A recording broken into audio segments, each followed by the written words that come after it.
దేవుని పరిశుద్ధ నామం స్తోత్రం కలుగును గాక. హల్లెలూయా, హల్లెలూయా. ముందుగా మరి నా ప్రియమైన స్నేహితుడు దైవజనులు షాలేం కుమార్ గారికి నా ప్రత్యేకమైనటువంటి వందనాలు తెలియజేస్తున్నాను. అలాగే మరి సహోదరుడు మరి హరిబాబు గారికి కూడా నా ప్రత్యేకమైనటువంటి వందనాలు తెలియజేస్తున్నాను. కూడి వచ్చిన మీ అందరికీ మన ప్రభువును రక్షకుడైన యేసుక్రీస్తు వారి యొక్క దివ్యమైన నామంలో నా హృదయపూర్వక వందనాలు ప్రతి ఒక్కరి పేరు తెలియజేస్తున్నాను.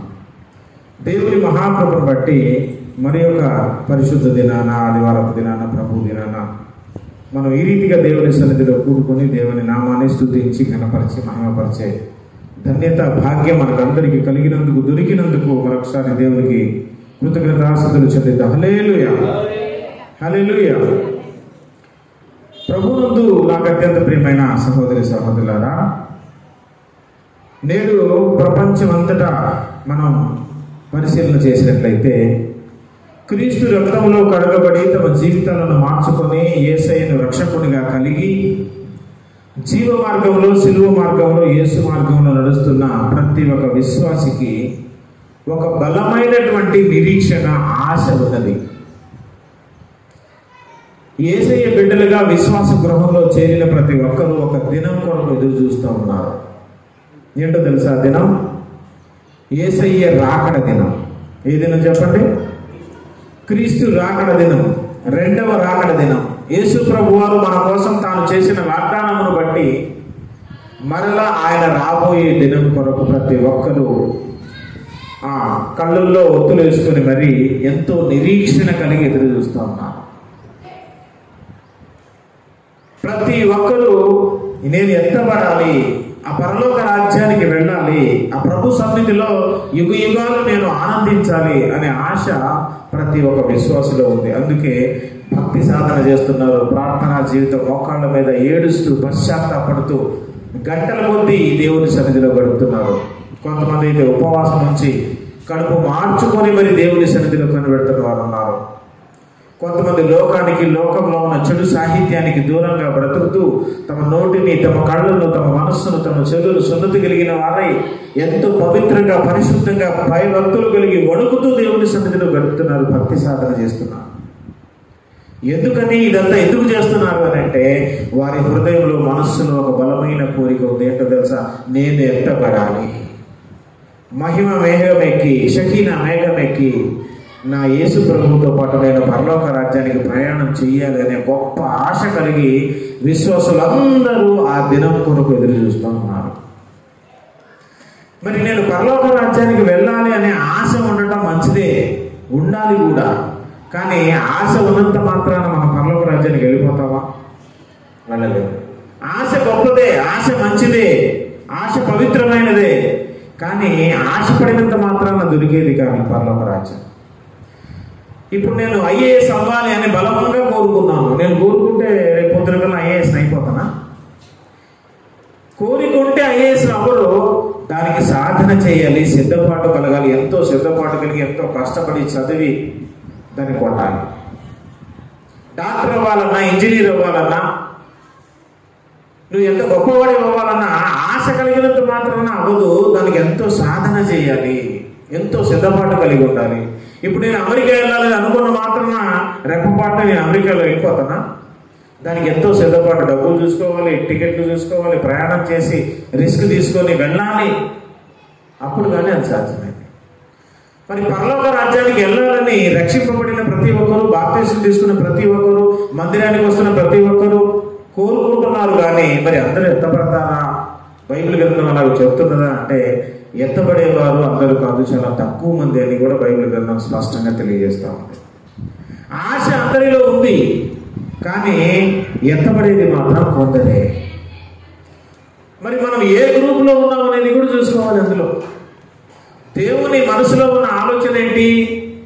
మనుషులందరూ రక్షణ పొంది దేవుని గురించినటువంటి జ్ఞానం కలిగి ఉండాలని ఆయన నిశ్చయించుతున్నాడు. మనుషులందరూ రక్షణ పొందాలనేది దేవుని కోరిక. కానీ దానికి యాంటీగా ఈ లోకంలో ఇంకొకడు తిరుగుతున్నాడు. అపవాది, ఘటసర్పం, సాతాను, దుష్టుడు, శోధకుడు, నరహంతకుడు. వాడి ఆలోచన ఏంటో తెలుసా? ఏ ఒక్కరు కూడా రక్షింపబడకుండా అందరూ నశించి నరకానికి వెళ్ళిపోవాలనేది అతని ఆలోచన. దేవుని ఆలోచన ఏమో మానవులందరూ రక్షణ పొంది పరలోక రాజ్యానికి రావాలని దేవుడు ఆలోచిస్తుంటే, ఆశపడుతుంటే, ఈ లోకంలో తిరుగుతున్న దుష్టుడు దానికి విరుద్ధంగా మనుషులందరూ నశించిపోవాలని కోరుకుంటున్నాడు.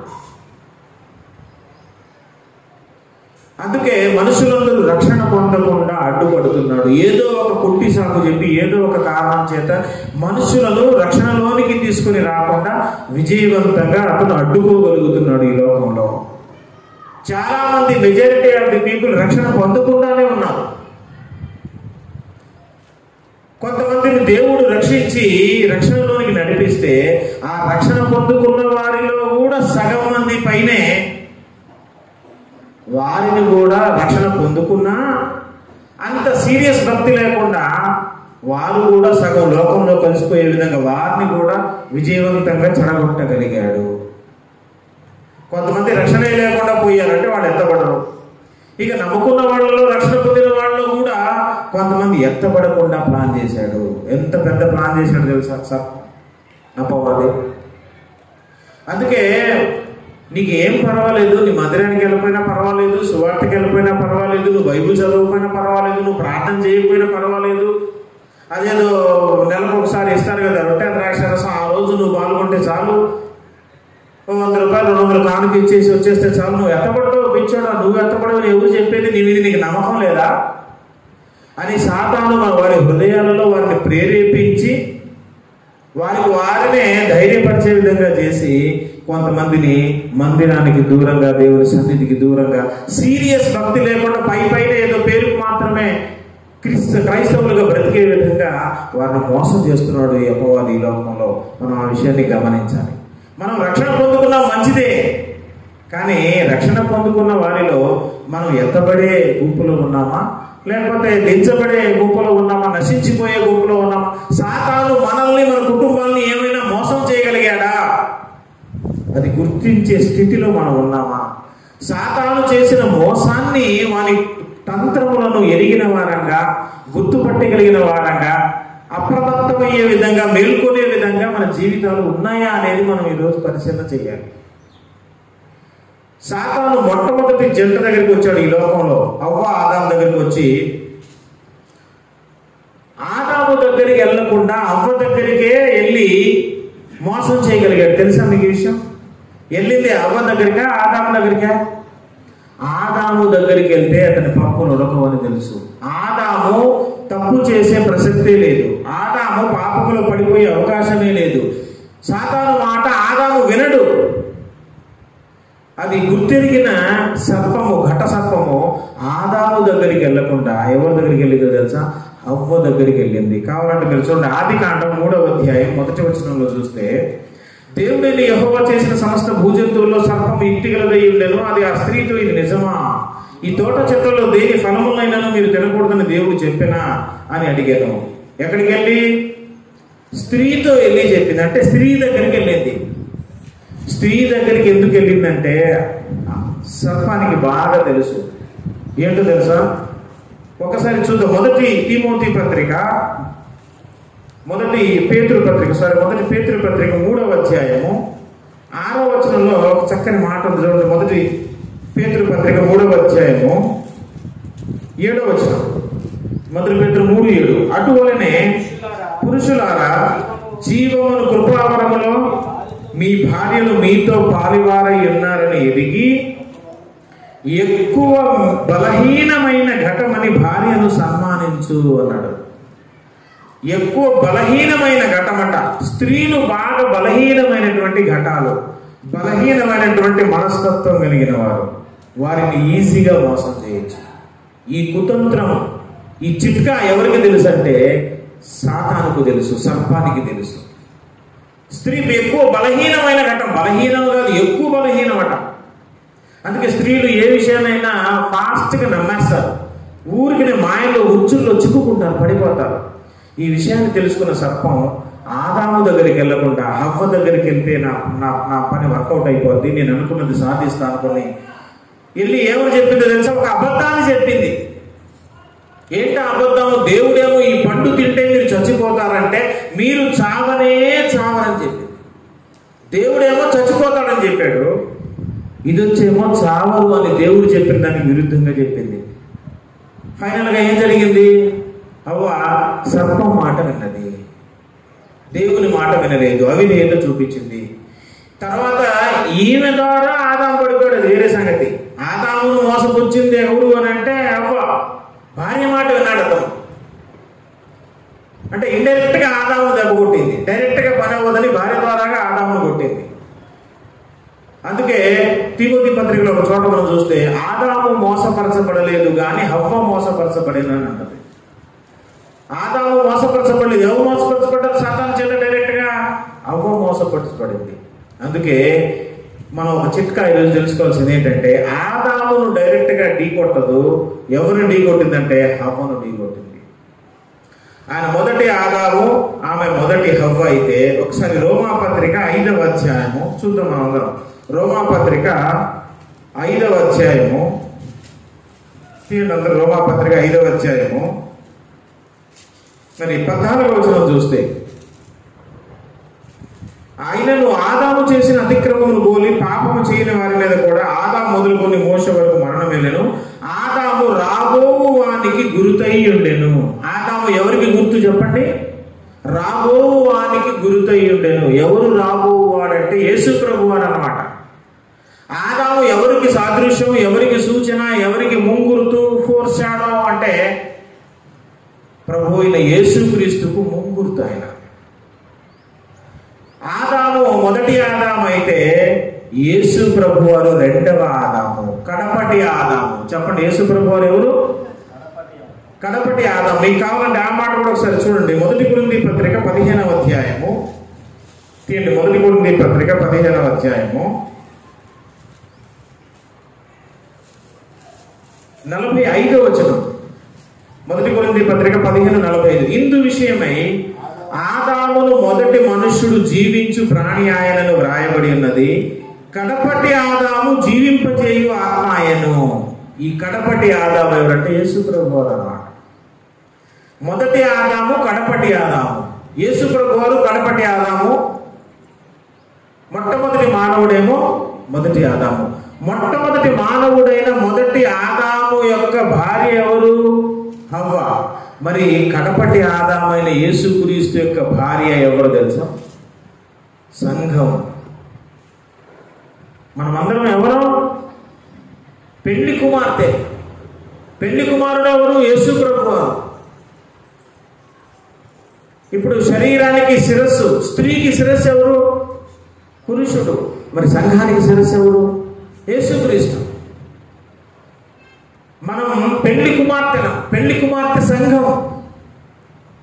యేసు ప్రభు వారి భార్య. రేపొద్దున ఎత్తబడిన తర్వాత మధ్యాకాశంలో గొర్రె పిల్ల పెళ్లి విందు జరగబోతుంది. అంటే ఇప్పుడు సంఘాన్ని ఏమని పిలవచ్చు అంటే, మరి యేసు ప్రభువాన్ని కడపటి ఆదాము అన్నప్పుడు మనం ఎవరంటే కడపటి అవ్వ, రెండవ అవ్వ అని మనం పిలవచ్చు. అందుకే సాతాను యేసు ప్రభువాన్ని మోసం చేయలేకపోయాడు. మోసం చేద్దామని, పంటి కొట్టిద్దామని, బురుడి కొట్టిద్దామని ఆయన అరణ్యంలో ఉన్నప్పుడు, ఆకలితో ఉన్నప్పుడు సాతాను అపవాది దగ్గరికి వెళ్ళి, మనకందరికి తెలిసిందే మత్తయి సువార్త 4వ అధ్యాయం, అతను ఎన్నో మాటలు చెప్పి, ఎన్నో లేఖనాలను ఉటంకించి, ఎత్తి చూపి, బురుడి కొట్టించి, బోతా కొట్టించి పాపాలు పడేయాలని శోధించాడు బలంగా. కానీ ఆయన శోధనను తిప్పి కొట్టాడు. He resisted the devil. సాతాన్ని ఎదిరించాడు అతను. అందుకే ఆయన ముందు పప్పులు ఉడకవని సాతానికి తెలిసి ఆ కడపటి ఆదాము దగ్గరికి వెళ్లకుండా కడపటి హవ్వ అయిన సంఘం దగ్గరికి వస్తాడు. మునుపు జరిగినదే మరలా జరుగును. ఆదిలో జరిగిన కథే మరలా జరుగుతుంది. ప్రారంభంలో అవ్వ దగ్గరికి వెళ్ళిన, మొదటి అవ్వ దగ్గరికి వెళ్ళినటువంటి సర్పము నేడు కడపటి అవ్వ అయిన సంఘము దగ్గరికి వచ్చి సంఘాన్ని మోసం చేయడానికి పూనుకున్నాడు. అందుకే సంఘంలో సగం మందిని అవ్వను మోసం చేసినట్టు ఈ కడపటి అవ్వను కూడా మోసం చేయగలిగాడు. పౌలు ఈ మాటను చాలా స్పష్టంగా తన లేఖనాల్లో చెప్పాడు. ఒకసారి 2వ కొరింథీ పత్రిక 11వ అధ్యాయము చూడండి, 2 కొరింథీ పత్రిక 11వ అధ్యాయము 2-3 వచనాలు చదువుతున్నాం. చూడండి, 2 కొరింథీ 11వ అధ్యాయం 2వ వచనం. దేవాశక్తితో మీ ఎడల ఆసక్తి కలిగి ఉన్నాను, ఎందుకనగా పవిత్రురాలైన కన్యకనుగా ఒక్కడే పురుషునికి అనగా క్రీస్తుకు సమర్పింపవలెనని మిమ్మును ప్రదానము చేసి తిని. మనల్ని క్రీస్తుకు ప్రదానం చేశాడట.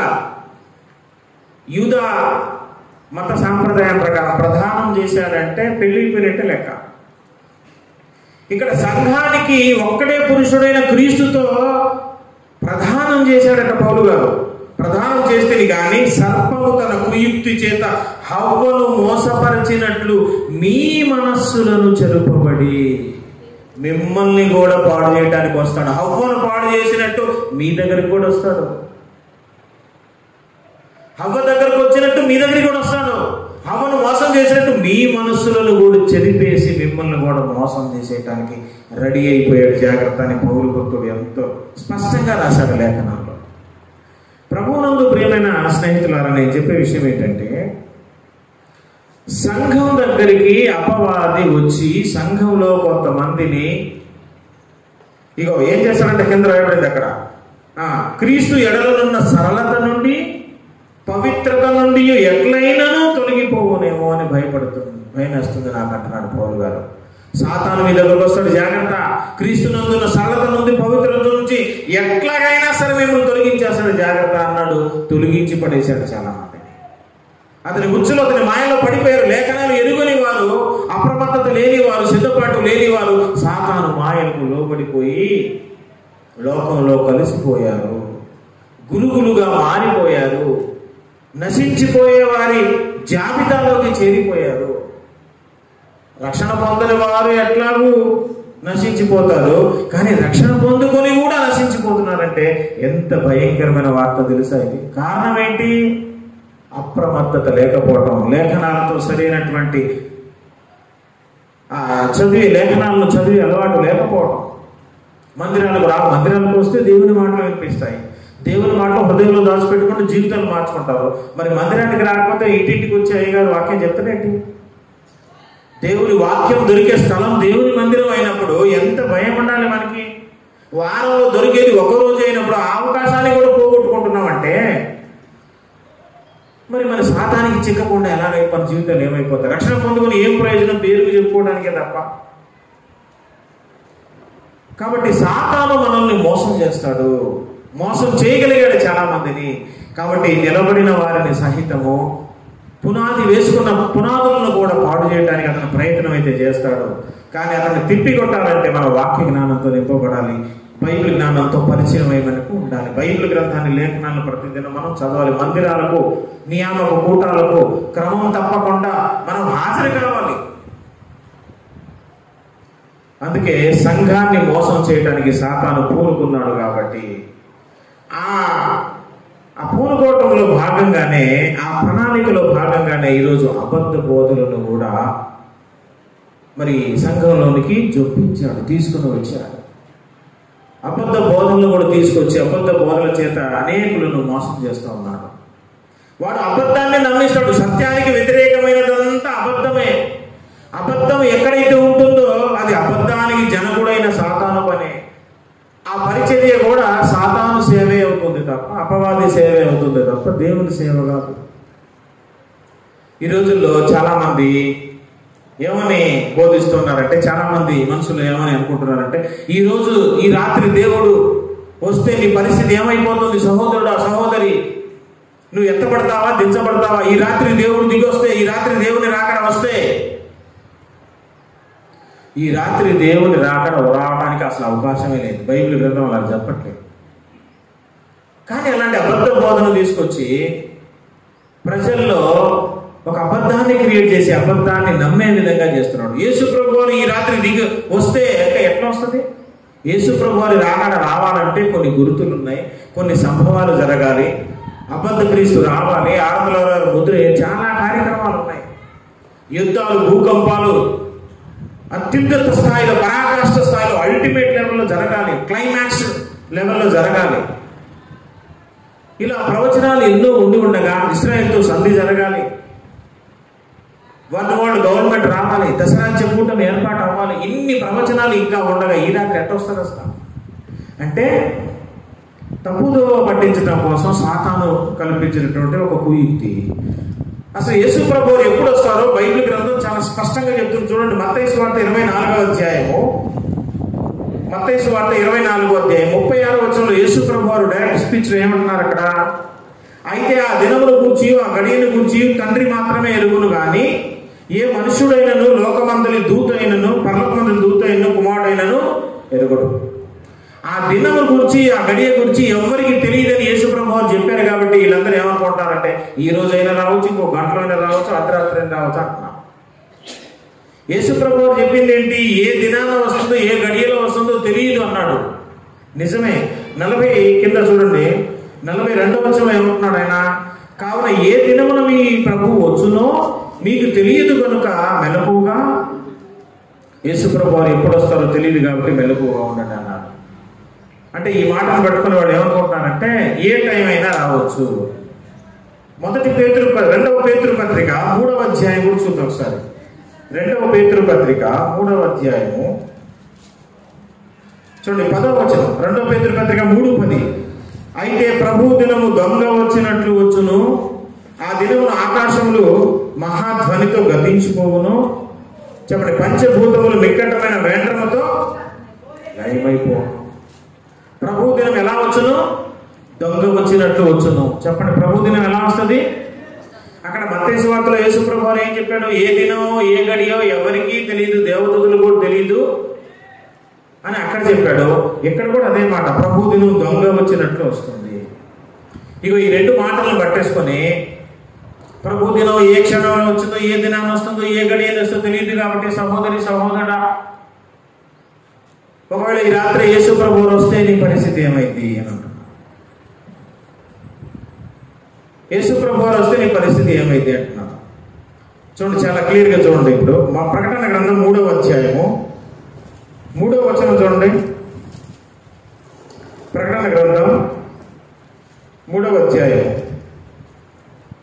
3వ వచనం, నీవేలాగు ఉపదేశం పొందితివో ఏలాగు వింటివో జ్ఞాపకం చేసుకొని దానిని గైకొనుచు మారు మనసు పొందుము. నీవు జాగారూకుడవై ఉండని ఎడల నేను దొంగ వలె వచ్చేదను. ఏ గడియను నీ మీదికి వచ్చేదనో నీకు తెలియనే. జాగ్రత్త చదువు ఈ మాట మళ్ళా. నీవు జాగారూకుడవై ఉండని ఎడల నేను దొంగ వలె వచ్చేదను. అంటే జాగారూకుడు అంటే ఏంటి?